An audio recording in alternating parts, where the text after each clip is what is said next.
estudiar la información básica que se requiere para pensar en el diseño de una red de distribución. El objetivo que tiene esta unidad es que ustedes conozcan toda la información que es necesaria para poder llevar a cabo el diseño de una red de agua potable. Como siempre les digo a todos mis estudiantes, si no hay esta información, si no se dispone de la información que vamos a aprender acá, es mejor no hacer la red de distribución de agua potable porque podemos caer en el grave error de que después no funcione adecuadamente. ¿Está bien? Bueno, en primer lugar, vamos a ver la información básica que se requiere para el diseño. Al diseñar una red de distribución, es aconsejable realizar un estudio lo más completo posible de la zona de cobertura para tener un conocimiento general de las condiciones locales. O sea, cuando nosotros vamos a emprender un proyecto de alcantarilla, de agua potable, les quiero volver a repetir otra vez. Ingresen con su nombre a la clase. ¿Por qué? Porque si ingresan con el teléfono, con la marca del teléfono, yo no los voy a poder identificar y no les voy a poder considerar la asistencia del día de hoy. ¿Está bien? Por su bien se los digo, no porque yo quiera que ustedes ingresen con su nombre, sino por el problema de la asistencia.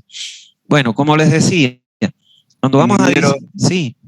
Ingeniero, disculpe, en el tema, en mi caso, estaba ingresando a las clases, pero yo soy, digamos, en tema de caso especial. Tal vez aún no figura en su lista oficial. No, no hay problema en eso. No hay problema. Bueno. Cuando ya ustedes añadan o si ya hicieron casos especiales, entonces yo les recomiendo, por favor, que me escriban a mi WhatsApp y me manden el nombre completo y los 2 apellidos. Me dicen, yo me inscribí en casos especiales y este es mi nombre y mis 2 apellidos para que yo lo incluya en la lista. ¿Está bien? Excelente, ingeniero. Muchas gracias. Ya. Bueno, como les decía, cuando nosotros vamos a diseñar una red de distribución, lo primero que tenemos que hacer es hacer un estudio lo más completo de la zona donde vamos a construir la red. Y ese estudio pasa desde buscar la información que ya existe hasta inclusive hacer un recorrido por toda la zona. Es habitual en muchos proyectistas que quieren proyectar desde el gabinete sin haber conocido la zona y poder ver qué características tiene el lugar. O sea, hasta inclusive para ver si coincide la información que me van entregando las distintas comisiones con lo que yo observo en el terreno. ¿Está bien? O sea, no siempre tenemos por qué ser proyectista de gabinete. Es importante siempre darle un recorrido y un reconocimiento a la zona. Bueno, ahora bien, al inicio de los trabajos, nosotros lo primero que debemos hacer es recopilar toda la información que esté disponible tanto en oficinas municipales como en organismos regionales de planificación sobre el área de cobertura.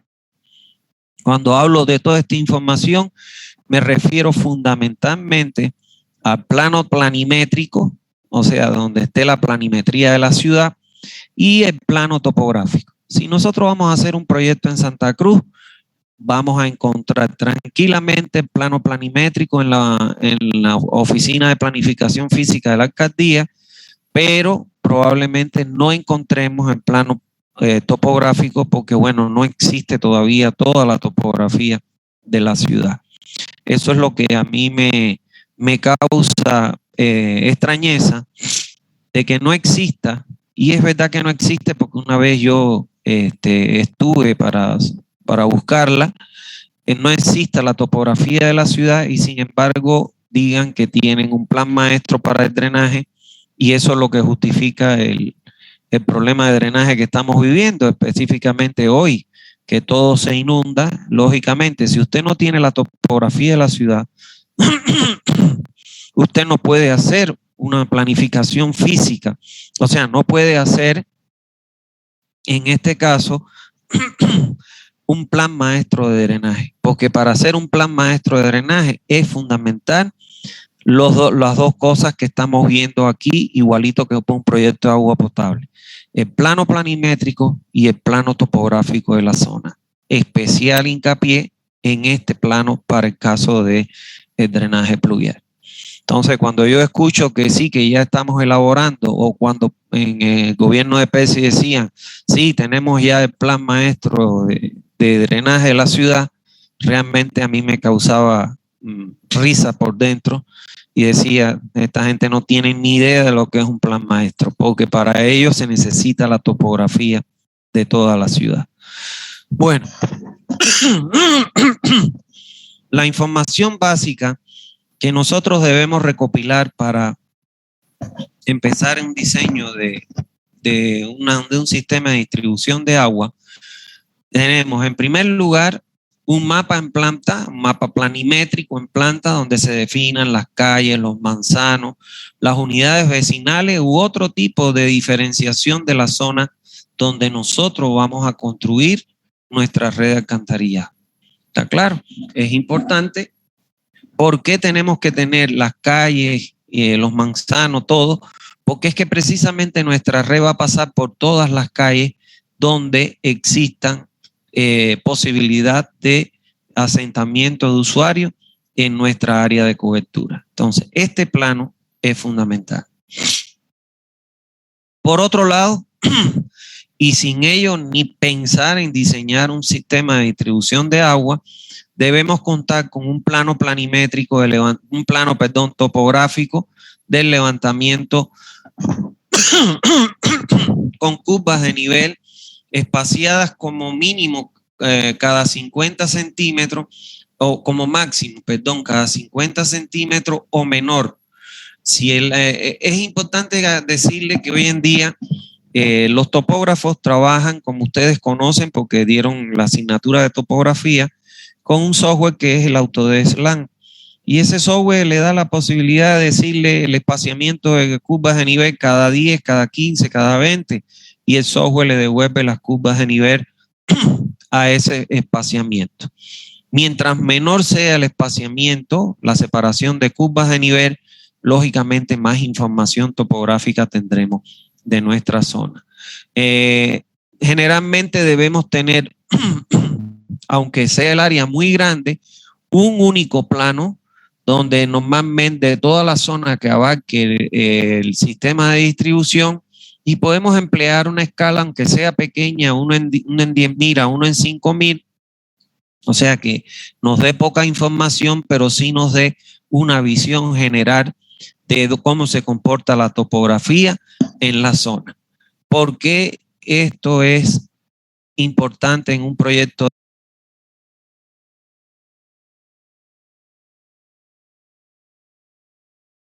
¿Por qué esto es importante en un proyecto de agua potable?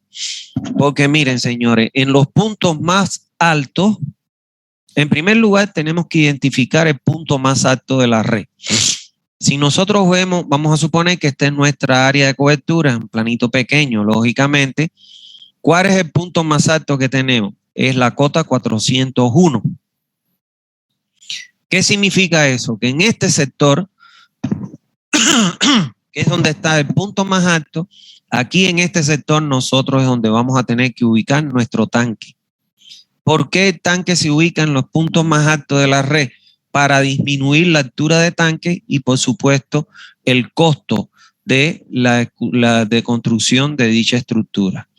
Por otro lado, en los puntos altos de la red, en las zonas más altas de la red, nosotros debemos colocar normalmente válvulas de purga. ¿Para qué? Para purgar el aire que puede haber en el interior de las tuberías. No sé si alguna vez a ustedes les ha pasado que han abierto el grifo de su casa y suena y sale agua con aire mezclada como escupida, que uno a veces se asusta porque es un ruido que uno dice, ¿y esto qué cosa es? Y es que sale aire por las tuberías. El inconveniente que trae cuando en su casa continuamente sale aire por las tuberías, ya sea aire puro o aire mezclado con agua, es que este aire al pasar por el medidor marca como si le estuvieran entregando agua y le están cobrando entonces por agua, le están cobrando aire. ¿Está bien? Y ahora, por otro lado, para evitar eso, se colocan válvulas de purga para sacar de los puntos más altos, porque ahí es donde se acumulan los bolsones de aire, para sacar ese aire y evitar estas molestias y, bueno, cobros indebidos a los usuarios. Y en los puntos más bajos de la red, ahí vamos a tener que colocar normalmente válvulas de purga, pero son válvulas para, en vez de purgar aire, las válvulas de purga que expulsan aire se le llaman válvulas ventosas. Y en los puntos más bajos le vamos a llamar válvulas de purga de sedimento, que son las mismas válvulas que colocamos en la red, válvulas de compuerta, que nosotros vamos a abrir cada cierto tiempo para botar la acumulación de los sedimentos para que no se acumulen en el interior de la tubería y le den olor y sabor al agua. ¿Está claro? Entonces, esa es la importancia, señores, de por qué nosotros debemos contar con la topografía como plano fundamental. Entre otras cosas, porque, bueno, en los nodos de la red, que son los puntos de intersecciones de las tuberías, ahí nosotros vamos a necesitar las cotas para poder hacer el cálculo hidráulico. Entonces, este plano es fundamental. Si no existe ese plano, no hagan.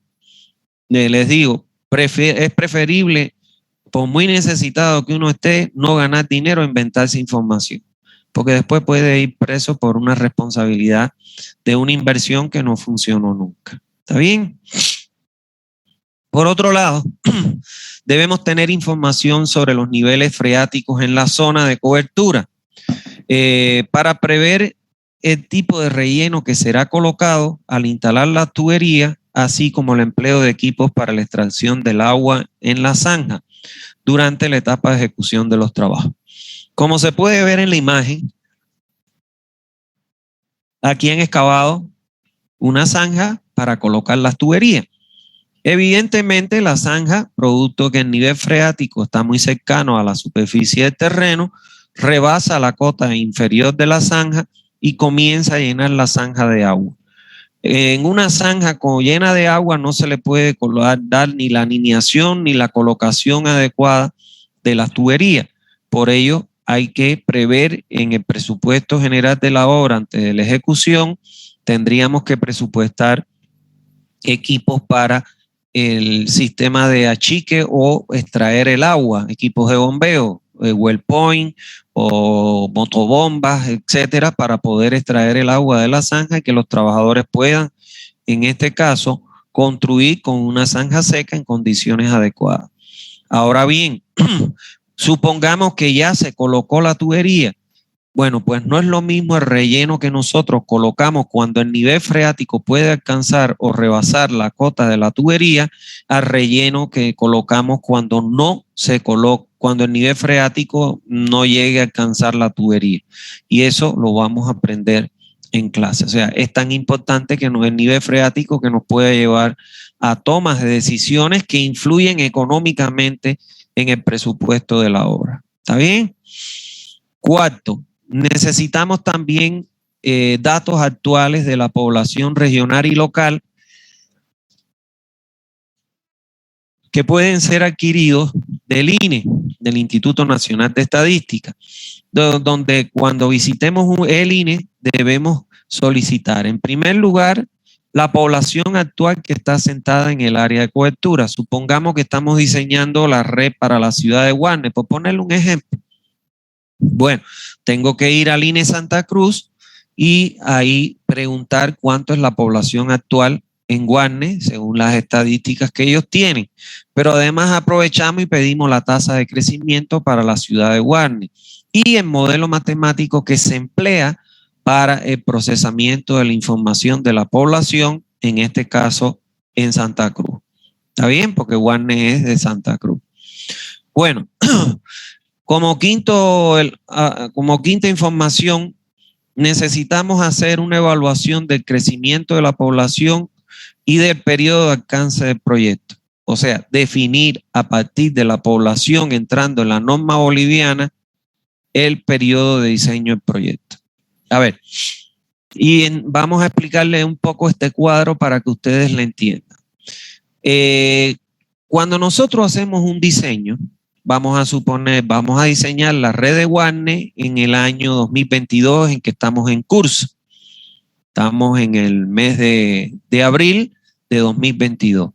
Bueno, nosotros tenemos en Warner en el mes de abril de 2022 una población actual. Y se va a constituir el 2022 nuestro año cero. Como ya yo les he venido diciendo en las clases anteriores, cuando uno hace un proyecto de un sistema de distribución de agua potable, uno no proyecta para la población actual, porque haces un proyecto para la población del 2022 y en el 2023 cuando empiezan a nacer niños, entonces pues lógicamente ya o empiecen a emigrar personas, lógicamente que ya tu sistema no va a poder admitir esas personas porque usted lo calculó el volumen, la cantidad de agua que va a entregarle para la población que había en el 2022. Y así se va empeorando en la medida en que pasan los años y va aumentando la población. Por eso es que la norma boliviana, previendo eso, dice, bueno, no diseñemos nunca para la población actual o el año en que estamos haciendo el proyecto, que es nuestro año cero, sino diseñemos para un periodo de diseño de un número de años mayores al actual. Y entonces eso se conoce como periodo de diseño y se denomina con la letra T minúscula. Entonces, ¿qué es lo que nosotros hacemos? Con la población actual ingresamos con la población actual en la norma boliviana en una tabla que vamos a aprender acá, y en esa tabla entramos con la población actual y definimos el número de años o el periodo de diseño para el cual debemos nosotros diseñar nuestro sistema de distribución. Entonces vamos a suponer que yo ingreso con mi población actual y me da que el número de años del proyecto, el periodo de diseño, me recomiendan que sea para 20 años después del momento actual en que estoy diseñando. Y entonces yo, a partir de la población actual, el índice de crecimiento y el modelo matemático, entonces yo, ¿qué es lo que hago? Proyecto cuál va a ser mi población futura al cabo del número de años que me define mi periodo de diseño, que en este ejemplito es 20 años. Y entonces yo hago mi diseño de mi red para el caudal correspondiente al consumo de la población futura, que corresponde a los 20 años después de que realice yo mi proyecto. ¿Está claro? Entonces eso es importante, que yo tengo que hacer ese análisis para definir a cuántos años debo proyectar mi sistema de distribución. Eso lo vamos a aprender en la próxima clase, o sea, no se tranquilo que eso lo vamos a ver en la próxima clase, pero es importante definirlo. Bueno, sexto, debo delimitar el área de cobertura de la zona, expresarla en hectáreas, y para ello, bueno, debo solicitarle a la empresa que me está contratando la poligonal que le corresponde a mi área de cobertura. A ver, hay dos elementos que son importantes cuando yo voy a hacer un proyecto. ¿Está claro? Y que son dos límites que tengo que establecer. Un límite temporal y un límite espacial. ¿Cuál va a ser mi límite temporal? Mi límite temporal me lo va a dar la norma boliviana. Cuando yo ingrese con la población actual, la norma boliviana me va a decir el límite temporal de mi proyecto. En este ejemplo que está aquí, ¿qué quiere decir? Que yo voy a diseñar para 20 años. Estoy en el 2022, más 20, 2042. O sea que toda la población que se asiente del 2022 hasta el 2042, mi sistema va a prestarle el servicio en condiciones adecuadas. O sea, yo voy a tener capacidad para, con mi sistema, entregar los volúmenes de agua que requiere con la presión necesaria. Y ese es mi primer límite temporal. Y el segundo límite que tengo que establecer es el espacial. Y para establecer mi límite espacial, yo le digo a quien me está contratando, vamos a suponer que que es la empresa de la cooperativa de Guarne, COSEP, y entonces yo le tengo que decir a COSEP cuál es el límite espacial que ellos quieren que yo cubran con mi proyecto. Y entonces ellos me van a decir con una poligonal cuál es el área de cobertura que yo voy a cubrir con el proyecto. ¿Por qué es importante establecer estos dos límites, señores? Porque es el respaldo que yo tengo como proyectista. ¿Por qué? Porque supongamos que empezó a crecer, hicieron una urbanización acá, donde tengo mi puntero, está fuera del área de cobertura y ellos le llevan con una tubería agua a esta urbanización y cuando llegan no le llega la presión adecuada ni el volumen de agua requerido.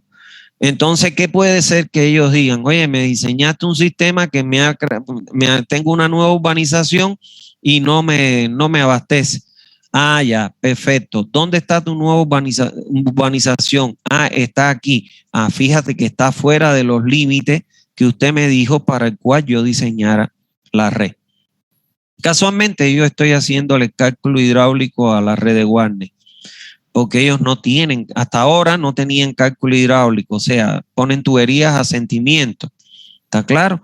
Entonces yo les estoy haciendo el cálculo hidráulico y lo primero que yo le pedí, ¿qué cosa es? Bueno, quiero que me definan cuál es el área de cobertura que ustedes quieren que yo cubra con el servicio. Y el área que ellos me han dado de cobertura es el área que está autorizada por la autoridad del agua para que ellos presten el servicio. ¿Está bien? Entonces es importante que me delimiten esta área en esta área. Entonces, la del otro problema que se puede presentar, a lo mejor en el 2043, ellos quieren servir nuevas poblaciones que se asienten después del 2043 con una red que fue diseñada para abastecer la población que se asienta hasta el 2042. Entonces, lógicamente, que ahí está fuera del límite temporal, entonces, que ellos me van a decir, bueno, ¿y ahora qué hago? O haces una ampliación a partir de recalcular la red nueva, considerando la red existente, o para ellos concibes un nuevo sistema. ¿Está claro?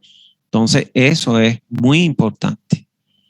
Bueno, por otro lado, debo determinar cualitativamente, o sea, la calidad del agua y cuantitativamente la cantidad de agua de las fuentes existentes en la zona. O sea, para cada una de las fuentes, si es que tuviera más de una, yo tengo que tomar una muestra y ver qué calidad tiene el agua. Si es potable o no es potable. Si cumple con los 28 parámetros o no cumple. Si no cumple, tengo que hacer una planta potabilizadora. Y si cumple, bueno, pues la puedo entregar directamente a la población previa cloración antes de ingresar al sistema de distribución. Y por otro lado, tengo que ver si la fuente es capaz de darme la cantidad de agua que me va a demandar la población. Si es compatible la cantidad de agua que me puede dar la fuente con la que me va a demandar la población.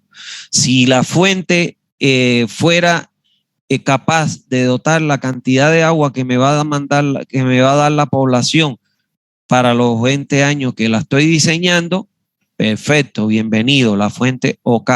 Pero si no fuera capaz de darme el volumen de agua que me va a demandar la población, entonces tengo que buscar otra fuente para poder completar la cantidad de agua que yo necesito. ¿Está claro? Fíjense cuántas cosas hay que analizar en un proyecto. Bueno, como octavo elemento, debo hacer un levantamiento completo del sistema de agua existente en el lugar que quieren que yo les haga el proyecto, indicándose la capacidad nominal del mismo. A ver, vamos a ponerle un ejemplo que está aquí en el cuadro en azul para que ustedes puedan entender. Si fuera una población que no está asentada, yo estoy obligado a ingresar a una tabla, a las tablas que me recomienda la norma, que vamos a aprender acá y definir ahí la dotación.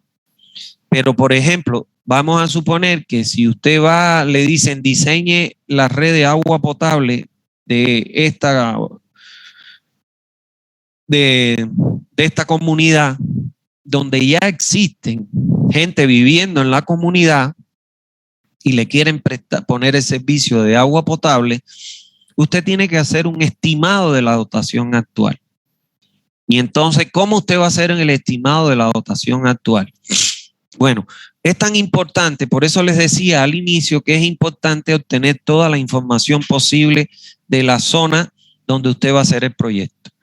Si yo lo fuera a hacer, vamos a suponer, voy a hacer el proyecto de la red de agua potable de un pueblito, de una comunidad o de Guarne. Entonces, en Guarne pensemos que no tiene sistema de distribución. Entonces, si yo voy a Guarne, lo primero que yo voy a hacer es hacer una encuesta con un estudio a través de encuestas con la familia para averiguar varias cosas que ellos me pueden dar. Ellos no tienen sistema de distribución, pero sí de algún lugar tienen que sacar agua porque nadie puede vivir sin agua. ¿Está claro? Entonces yo me puedo llegar, por ejemplo, a un domicilio y la primera pregunta que les puedo hacer es, ¿de dónde ustedes traen agua? ¿De dónde ustedes captan el agua con la que ustedes diariamente hacen sus comidas, satisfacen sus necesidades, etcétera? Y puede ser que ellos me digan, en un domicilio me digan, no, yo saco el agua de una quebrada que hay atrás. ¿Qué es la primera alerta que me está dando esa persona? Que ya tengo una fuente, una posible fuente que es una quebrada. Pero puede ser que vaya a otro lugar, en otro domicilio, y entonces me digan, por ejemplo, yo extraigo agua de un pozo que tengo en el patio. Ah, si tiene un pozo es porque hay agua subterránea. Me está alertando sobre otra fuente de agua, de abastecimiento de agua. Entonces, con esas simples preguntas, ya yo voy obteniendo información de cuáles pueden ser mis posibles fuentes de agua. Ahora, lo otro que yo quiero saber, ¿cuánto se dotan ellos de agua actualmente? Y entonces vamos a suponer que voy al lugar donde están el del pozo o el de la fuente de agua, de la quebradita. Y le digo, bueno, ¿cuántos baldes de agua ustedes sacan al día de su pozo o acarrean de su quebrada? Entonces vamos a suponer que me contestan 10 baldes por día. Ah, ya.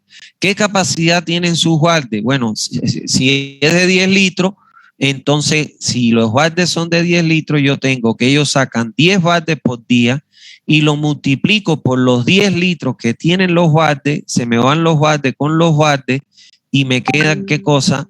Que son 100 litros por día que ellos sacan diariamente del pozo o lo acarrean de la quebrada.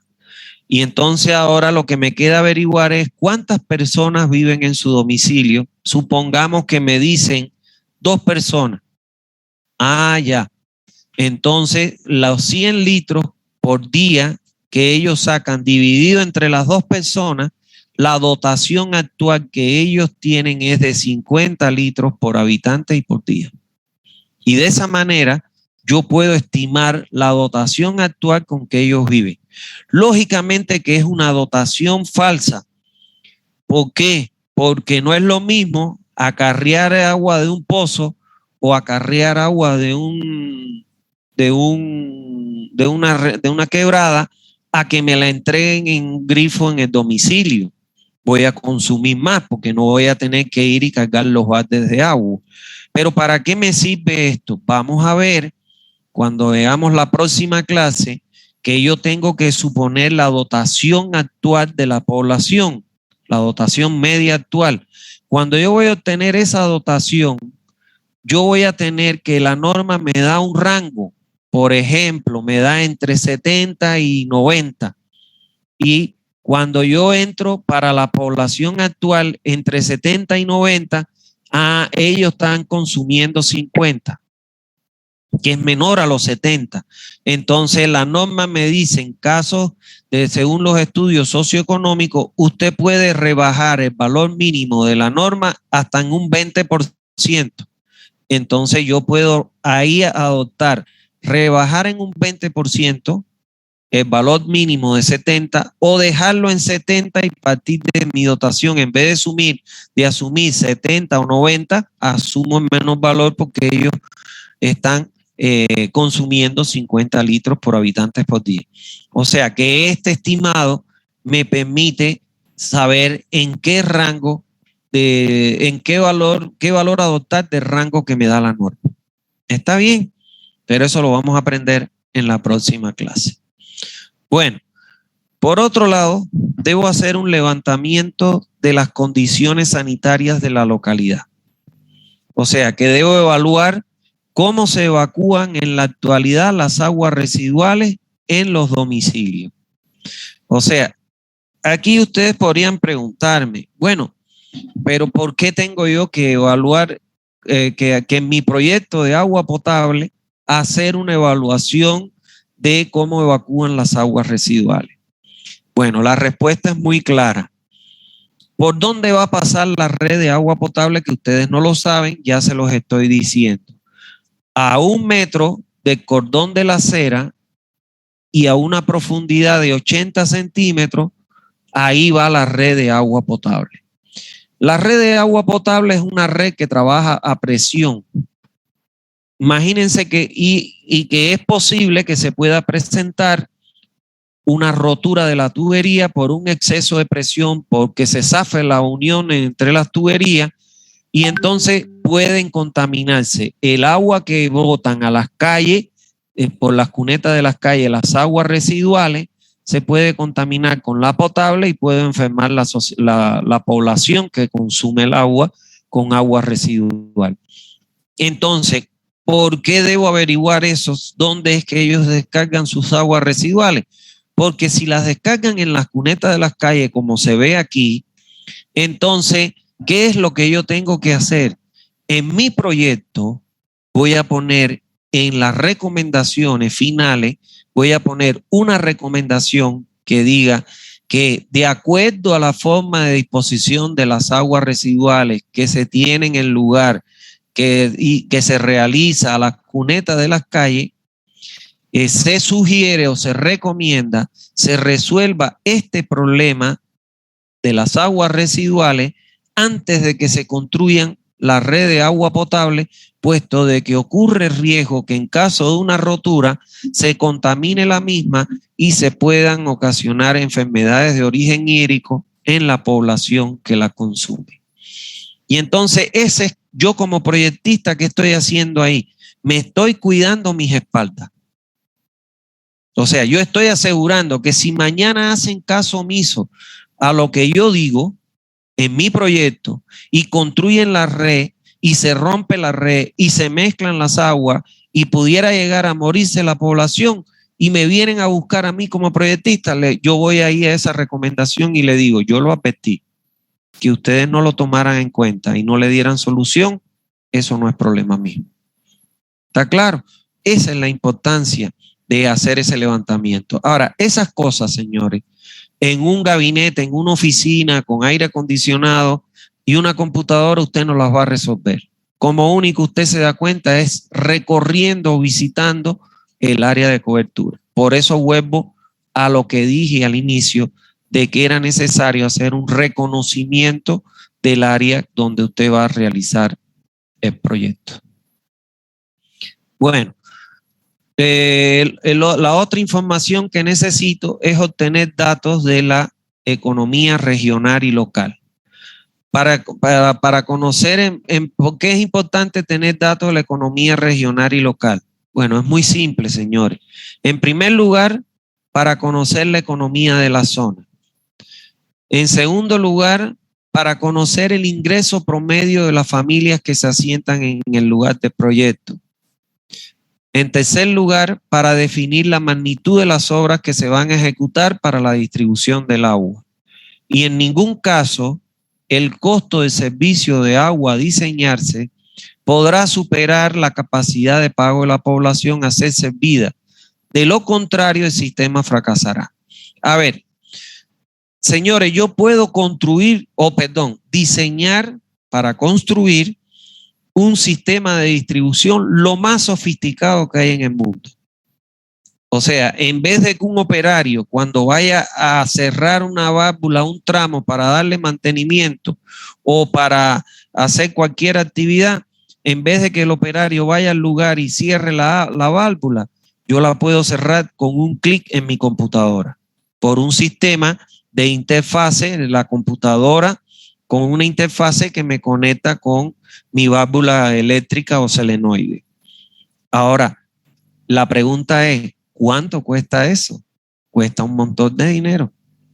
Yo puedo tener una red totalmente automatizada que yo la maneje desde una computadora, pero eso tiene un costo, porque no es lo mismo la válvula simple que la válvula solenoide, que es la que se utiliza para, con un sistema de interfase, poder desde una computadora cerrarla o abrirla. ¿Me entienden? Entonces, lo primero que yo tengo que hacer, ¿qué cosa es? Ver cuáles son las características de la economía de la zona. Y tengo que conocer, mediante un estudio que hago, en los ingresos per cápita por familia, promedio. Porque si a mí me da que el ingreso per cápita por familia, vamos a poner un ejemplo, es de 500 bolivianos, yo tengo que tomar en cuenta que en el ingreso de una familia, lo primero que se invierte en ese orden es para la alimentación. O sea, de ese dinero tengo que sacar una parte para comprar los alimentos para poder vivir, otra parte para vestirme. Fíjense ustedes en orden de prioridad. Otra parte para poder pagar los estudios de mis hijos, las escuelas. Y entonces después la otra parte para pagar los servicios básicos. En este caso, el pago del servicio de agua potable. Si de esos 500 yo le pongo que tienen que pagar 400 pesos por el sistema de distribución de agua que yo le he diseñado, solo le estoy dejando 100 para comer, para vestirse y para pagar las escuelas de los niños. No le va a alcanzar. Entonces la gente, ¿a qué le va a dar prioridad? A la comida, porque si no se muere. A vestirse y a mandar a los niños a la escuela. Entonces, ¿qué va a pasar? Va a fracasar. ¿Por qué? Porque le he puesto un sistema, le he diseñado un sistema que la población no es capaz de cubrir con sus ingresos per cápita. Entonces, eso me puede llevar a que si el dinero es abundante, entonces le pongo diseño un sistema automatizado, que lo opero desde una computadora en una oficina y con un clic y una interfaz. Pero si los recursos son escasos, tan escasos, que a lo mejor no me dan para ponerle una cometida domiciliaria en un domicilio y llevarle hasta el ingreso de domicilio, ya sea en la acera o en el jardín, llevarle la cometida de agua, porque no tienen dinero para pagarlo, entonces le voy a tener que diseñar piletas públicas en las esquinas de las cuadras para que ellos vayan y traigan el agua de las piletas públicas. O sea que es tan importante el problema de la economía que eso me puede definir el alcance que va a tener mi proyecto. ¿Está bien? Bueno, por otro lado, necesito tener datos generales de la localidad relacionados con el clima, la temperatura, la hidrología, la vegetación y las infraestructuras. Esto es muy importante para el diseño hidráulico en unos aspectos y es muy importante para saber las fechas, por ejemplo, en que voy a construir. No puedo recomendar que construyan en época lluviosa porque lógicamente no van a poder realizar los trabajos. Y además la vegetación y todo eso, bueno, para tomar en cuenta los costos de acuerdo a las características particulares de cada lugar. Por otro lado, debo obtener información sobre las normas técnicas que están en vigencia en el lugar donde se va a construir el sistema. Bueno, esto se refiere, bueno, en todo proyecto, ya vayan a hacer ustedes un proyecto estructural, un proyecto de carretera o un proyecto de agua, ustedes siempre deben tener a mano las normas. Yo particularmente, que me dedico al diseño de todo lo que es agua, porque no soy civil, yo tengo en mi escritorio todas las normas técnicas bolivianas. Las tengo ahí toditas las normas de agua potable, de alcantarillado, de instalaciones domiciliarias, las normas para presas, todas las normas las tengo. Entonces, cuando yo voy a hacer un proyecto de agua potable, voy y consulto las normas que están en vigencia de agua potable. En el caso de Bolivia, está la norma 689, que es esta que yo estoy siguiendo con el puntero, donde en esta norma está el reglamento técnico para el sistema de agua potable. Esta norma ya ha sido actualizada en el 2007, por eso estoy esperando que se agoten mis libros para el libro de SANI 1 para poderlo hacer una nueva edición y bueno, pues quiero agregarle nuevas cosas al libro, ¿no? Y actualizarla con respecto a la norma. Aunque no es mucha la variación en la norma de agua potable, no ha habido mucha como sí en la de SANI 2 que estoy trabajando en el texto. Ahora, entonces, en este reglamento, ¿qué cosa es una norma? Una norma no es una ley. Las leyes son de estricto cumplimiento.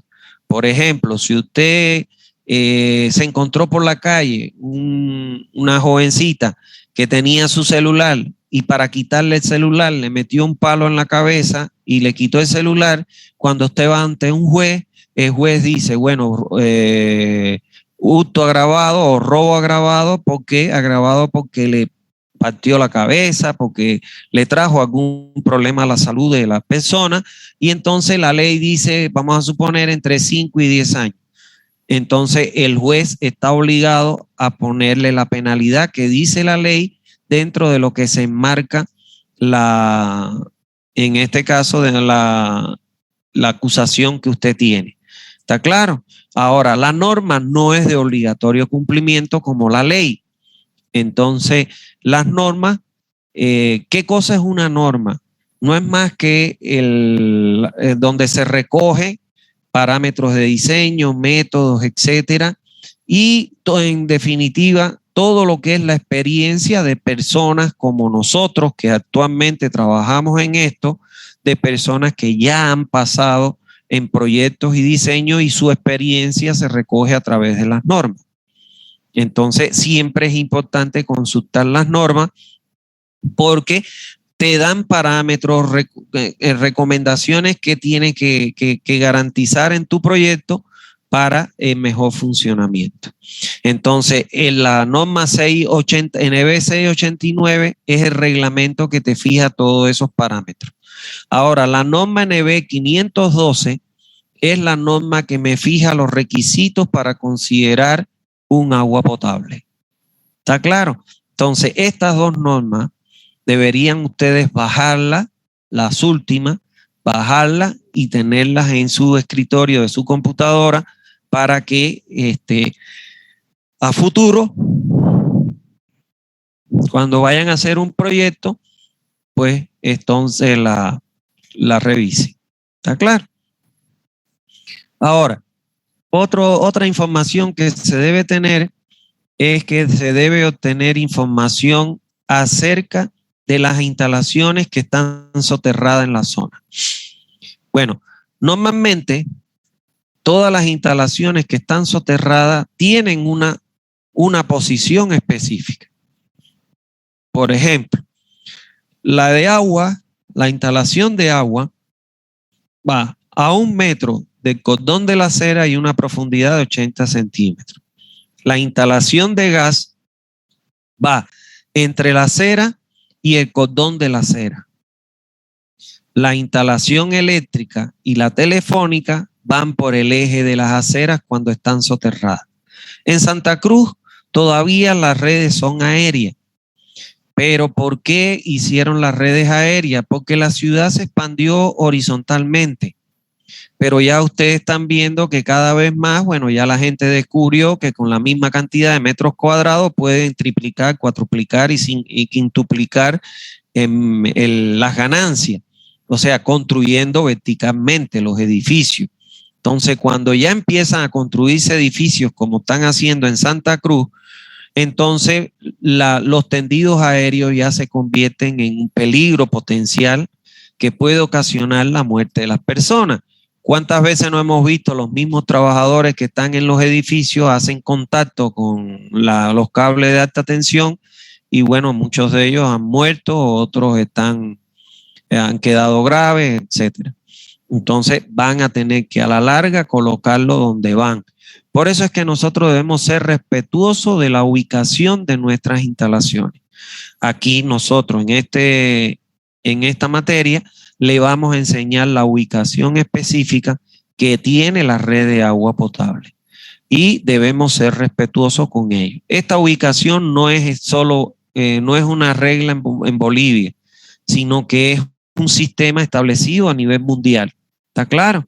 De manera que si usted se va a trabajar a Brasil, en Brasil usted va a ver igual que la red de agua potable se coloca a 1 metro de cordón de la acera y a 80 centímetros y hay otros requisitos más que vamos a aprender acá. Entonces nosotros tenemos que saber por dónde pasan nuestras instalaciones, porque por ejemplo para llegar aquí a la acera yo voy a tener que pasar por donde está la red de gas y por donde está la red de teléfono y la red eléctrica. Entonces, yo necesito saber las instalaciones que están soterradas. ¿Para qué? Para prever esas conexiones cruzadas e indicar en el plano el peligro que están ahí y cómo se debe hacer el trabajo para llegar hasta el punto de acometida domiciliaria. ¿Está bien? Obtener información acerca de las redes instaladas para evitar las conexiones cruzadas. Miren esto acá. Esto que ustedes ven acá, es una cámara de inspección de la red de alcantarillado. ¿Está claro? Esta tubería que vemos aquí, fíjense que aquí se ve excavado, aquí se ve una parte blanca, es la tubería de la red de alcantarillado que viene de esta cámara. Esto que está en color naranja es una acometida domiciliar de desagüe sanitario que se conecta al alcantarillado por la parte superior. Y esto que está aquí en color plomo y negro así, esto que ustedes ven acá es una red de agua potable, una tubería de agua potable. Entonces fíjense aquí que se cruza ¿qué cosa?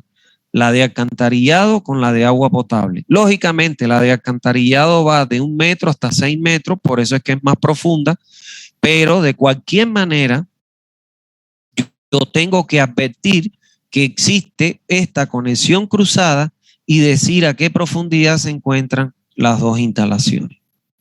¿Está bien? Entonces eso es importante porque imagínense ustedes que vengan y el tipo confiado meta la máquina, pum, o reviente la tubería de agua potable si va a construir la de alcantarillado, o reviente la de alcantarillado porque excavó demasiado y rompió la tubería. ¿Está bien? Porque no se advirtió. Otro de los elementos importantes que debemos tener en cuenta es identificar a los usuarios de la red de distribución. O sea, cuáles van a ser los consumidores de agua de nuestra red de distribución. Entonces, hay que verificar que hay domicilio, que hay comercio, que hay instituciones y que hay industria. ¿Está bien? Una de las cosas que yo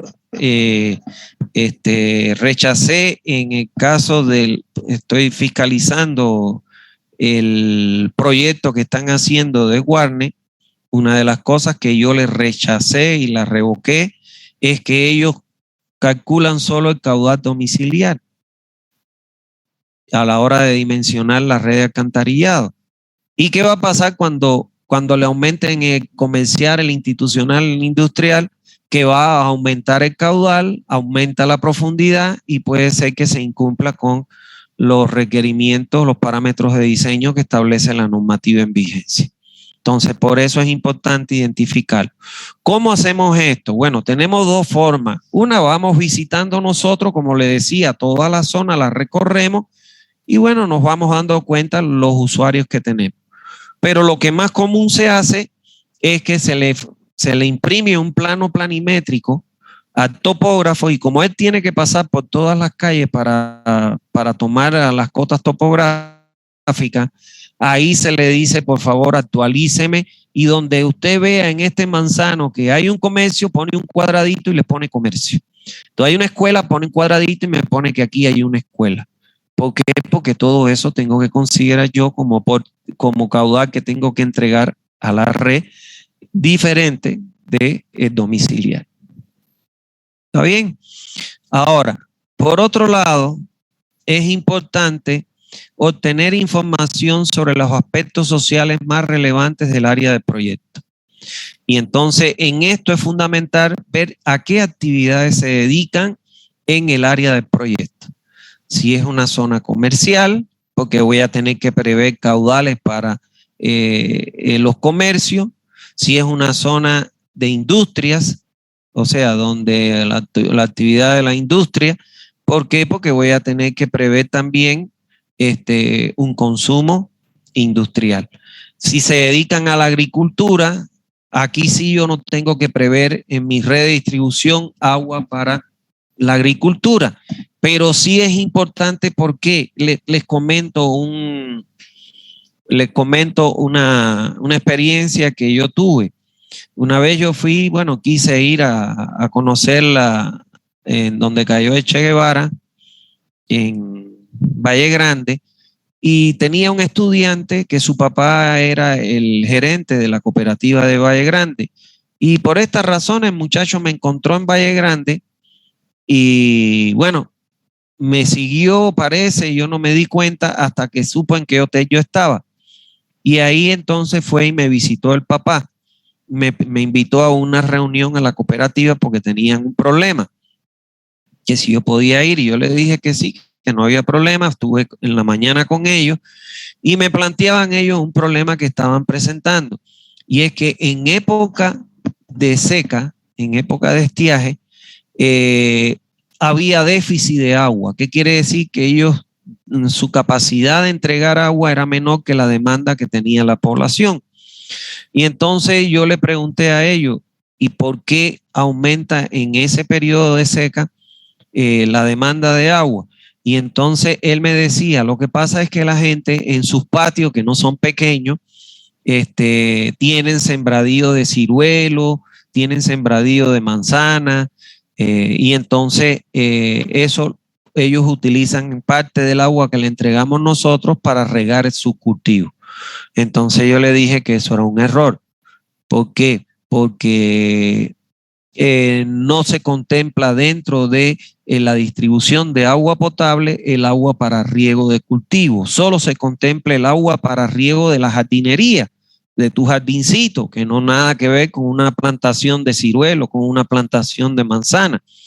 Y entonces yo le decía que eso no podía ser y tenía que llamar a una asamblea y comunicarle para que en primer lugar advertirle que no pueden sacar agua para riego, y como una primera medida. Entonces me dijo, y si no me hacen caso, entonces tiene que hacer lo único que la gente no le va a obedecer, y es tocarle el bolsillo a las personas. O sea, usted tiene un consumo mínimo que son 10 cubos. Para ese consumo mínimo usted cobra una cantidad de agua. Y a partir de ese consumo mínimo, escalonadamente va aumentando el costo del metro cúbico de agua.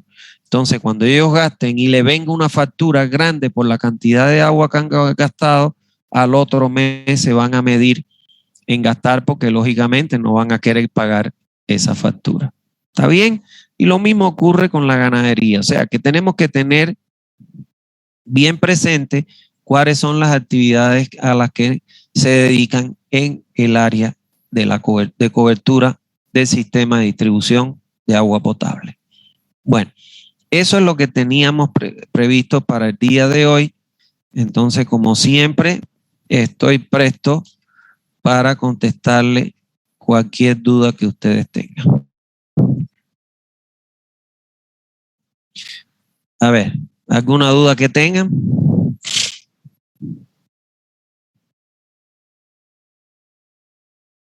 ¿No hay duda? Buenas tardes, doctor. Buenas tardes, Vivi. tengo una duda que se me cortó el internet y no lo puedo escuchar. Que decía que en los puntos altos colocar las válvulas de purga o eran las ventosas. Son las válvulas, se le llaman válvulas de purgas de aire. Y esas válvulas de purga de aire se le conocen, como vamos a ver aquí, que yo les voy a dar más adelante, como válvulas ventosas. ¿Está bien? Y en los puntos bajos se colocan válvulas para la purga de los sólidos. ¿Qué pasa? Que el agua potable tiene, como ustedes pueden ver ahí, de los 28 parámetros que ya yo les di, tiene una cantidad de sólidos totales de hasta 1000 miligramos por litro.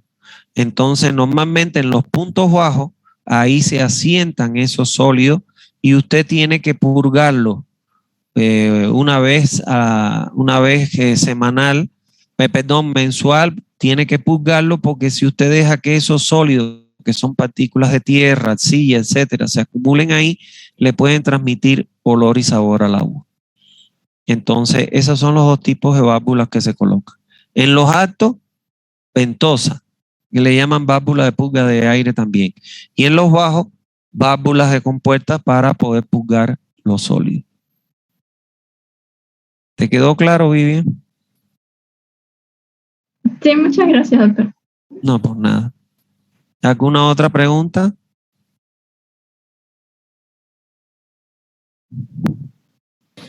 Buenas tardes, doctor. Una consulta Buenas tardes. sobre las fuentes subterráneas a la hora de hacer pozos someros. ¿Yo cómo puedo saber que donde voy a excavar va a haber agua? Ahí tenía una duda. Que cuando vaya a hacer Existen equipos. Hoy en día existen equipos. No sé, seguro que has escuchado de los detectores de metales, ¿no es? Son unos equipos que tú lo pasas y cuando él detecta ciertos metales, hace un sonido o ilumina. Entonces existen equipos también para poder detectar en el subsuelo donde existe agua subterránea almacenada o acuífero. Hay empresas que prestan ese servicio. Ya. Muchas gracias. ¿Ya? ¿Alguna otra duda?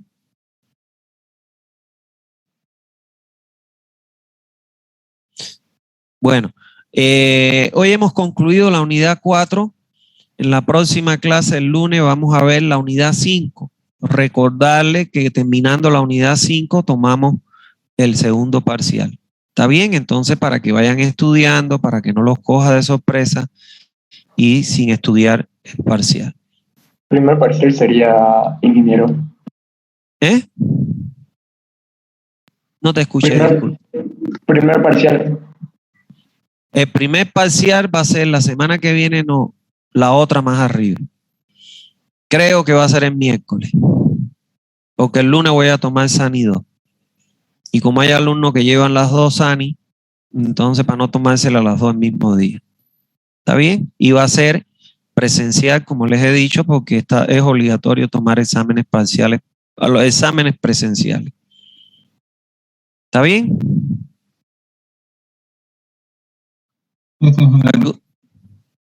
¿Alguno? Bueno, si no hay más dudas, entonces nos vemos el próximo lunes y vamos a comenzar a ver la unidad 5. ¿Está claro? Sí, dígame, Diego. Escuché muy bien, dijo miércoles que viene. Disculpe. No. El miércoles que viene, no, el otro de la otra semana. La semana que viene. Yo siempre les doy una semana.